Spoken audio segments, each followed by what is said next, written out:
There's a technique I like to use in sales called Parrot and Pick. This is like preventative maintenance. It's going to prevent you from, number one, assuming and discounting your price too soon because you thought that's what they wanted was a deeper discount.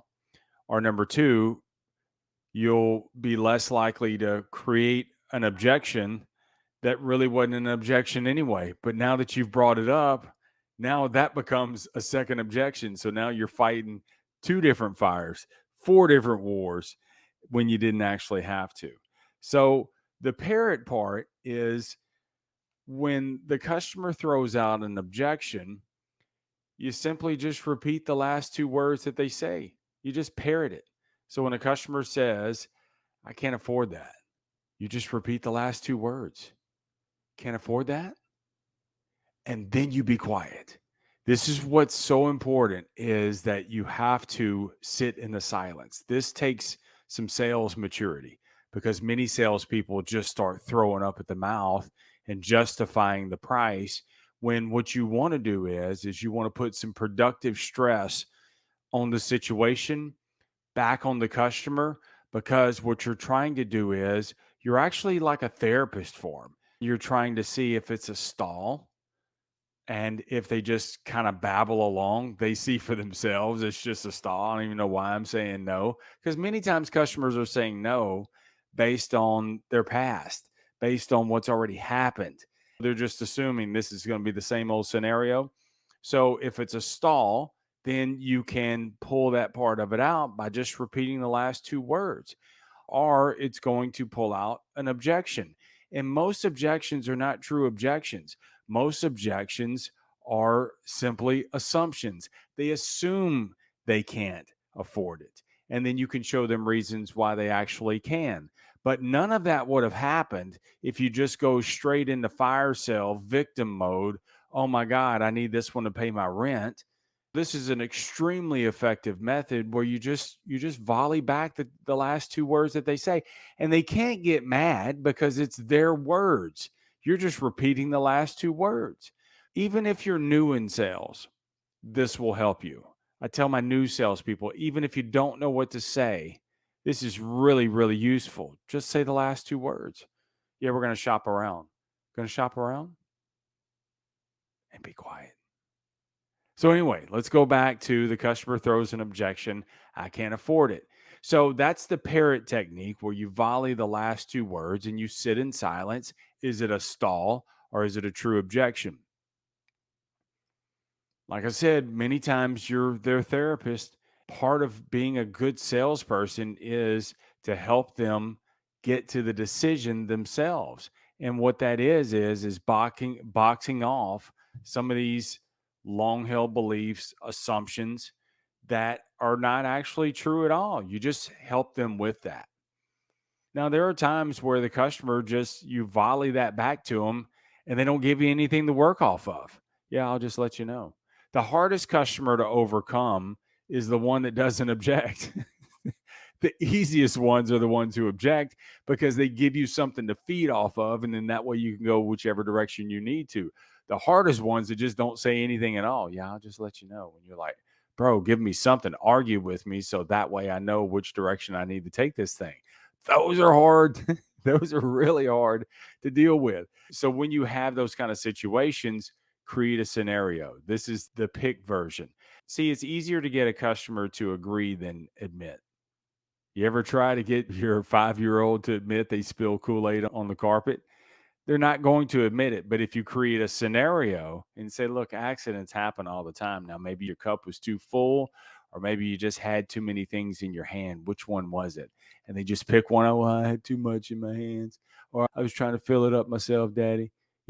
All they had to do was they never had to admit, they just had to pick a scenario. Same thing that you're going to do with your customers as well. So it would go something like this. Many times, Mr. Customer, I worked with many customers. Even if you're new, you just say that. Look, I've worked with many customers. You're brand new, many customers that you've been working with are all the ones in your head that you've been doing different scenarios. So you're not lying. You're just saying, look, I've worked with many customers. And normally it boils down to one of the B's, the B or the B. It's either the budget, doesn't quite fit into the budget, or they just don't see the benefit. Which one would it be for you?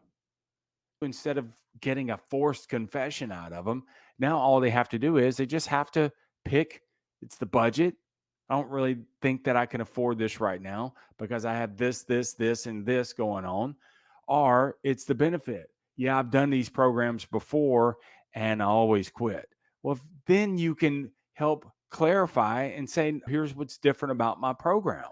Here's what's different about my service. Week one, we're going to do this. Week two, we're going to do this. Week three, we're going to do this. Week four, we're going to check in and do this. And you give them a roadmap, a checkpoint that creates the value that you're going to go along and help them through. And maybe it's something that you do on the fly. Maybe it's not something you normally do, but it was that scenario that enabled you to create better solutions for your customers. And sometimes that's what sales is, man. You'll have 50 different presentations that you've gone through, and it's that 51st when it's like, that's what I've been missing. But it takes all the reps to get there. And then it's that eureka moment. You're like, that's what it is. Customers are afraid that, in large part, that they're just going to be abandoned. Now, that's not a cookie cutter situation, but in this situation, because you had them pick a scenario, you found out exactly what it was. And now in the future, you can actually bring that back into the mix and you can say, look, I was working with a client last week and they were really concerned that if they were to go forward with my program, my services, that they were just going to be left abandoned after that. Would that be about right for you? See how sales feeds on top of the other? And so you're using something from the past that you just dealt with, and it becomes that he gets me kind of, this is why you're a therapist, kind of salesperson. It's that therapy part of it, man. So that's the pick part where all they have to do is they just have to pick a scenario. Now, occasionally you're going to have to offer some clarifying statements. And the clarifying statement is where they're still not giving you much to go with. And so you need to go another layer deep of clarifying the reason why you asked the question. Now, don't do this too soon. If you do, it's going to lose its effectiveness. So give them the choice, the parrot, volley it back to them, give them a scenario to choose from, let it sit, put the tension in there a little bit. And then once you do that, if you need to come behind with a clarifying statement, then you come behind. Or sometimes you feel a little tension, a little pushback, a little negative resistance from the customer. Their jaws clench up, they start to break out in little hives a little bit. Then immediately ease some of the tension out. And the way that you do that is by clarifying. And you say, the reason why I was asking you if it's the budget or the benefit is because obviously you saw that there was a benefit because you wouldn't have asked how much it was. You've seen the service that I've offered other clients. I've worked with good customers just like you. I've been doing this for 25 years or whatever time that you've been doing it. Now, here's another thing, too, before I finish with that.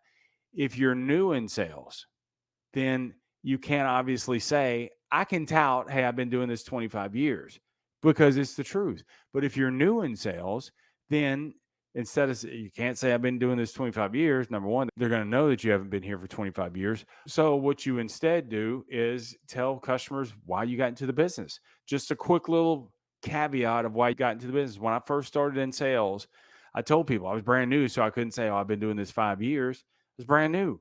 So instead, what I told people was I got in sales because nobody showed me how to buy a car. I didn't know what questions to ask, and they totally screwed me on a deal. And I said, I'm going to get in this business because I don't want it to happen to anybody else. Dude, that is like gold for customers. They love to hear that. And that is the God's honest truth. So if you're new in sales, total sidebar, but if you're new in sales, try that until you build up some clout, some years underneath your belt. So I don't know where I was. Oh, yeah. Okay. So back to the clarifying part. So when you have to clarify, you have to go one sentence deep and offer some clarification because you feel some negative resistance starting to come up. They're turning a little red on you. They're pushing back a little bit. Don't push me. You feel those kind of things. Don't ease off, just clarify. Well, the reason why I ask is because You obviously see the benefit because you were asking great questions about how long the commitment was and what do you get for that. So we discussed that. It seems like it would be the budget itself. Would that be about right? Now you volley that back and you sit there again.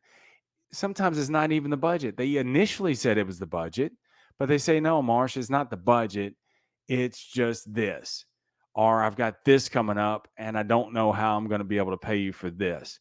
So that may mean that you try different layers of your program. So if it's a commitment situation, then increase your offer. Then you say, look, instead of doing a 90-day program, let's go to a year. So that way you're going to make sure that you show up, aren't you? Increase it, your offer. Don't decrease it. Now, sometimes you do have to decrease it. So instead of 6 months, don't go from 6 months to 1 month. Layer down. Tell you what, let's do 90 days. Always talking let's do 90 days and then we'll reassess to see where your results are. Now, again, I'm going to be here for week 1. We're going to do this, 2, 3, 4, and you just quickly outline. Is that fair enough for you? Ask for the money, ask for the commitment right after that. Don't just say, let's do 90 days and then be quiet. Ask for the commitment. Would that work for you? Can we go ahead and move forward? Will that work better for you? Something soft, but kind of bounces those things along. Then if it's something else, then you just address it from there. What you're doing is you're taking your scenarios and you're boxing them in till you get to this narrow road that is a good decision, great benefits for them. And you in turn benefit because you're offering them a service as well. All right. So try the parrot and pick method. You got to think of some of these a little bit ahead of time. But a lot of times your scenarios are the B of the B. It's the budget or the benefit. And then also, if you just run out of bullets, you don't know what else to say, just repeat the last two words that they say and sit in the silence. Don't assume, let them speak. Put some productive stress in the room, in the situation. You don't have to keep throwing up with your conversation and see where it leads from there. All right. Remember, keep it simple, keep it moving, never settle, keep selling. For more on the sales life, go to marshbice.com. That's MARSHBUICE. Remember, the greatest sale that you will ever make is a sale you on you because you're more than enough. Stay amazing. Peace.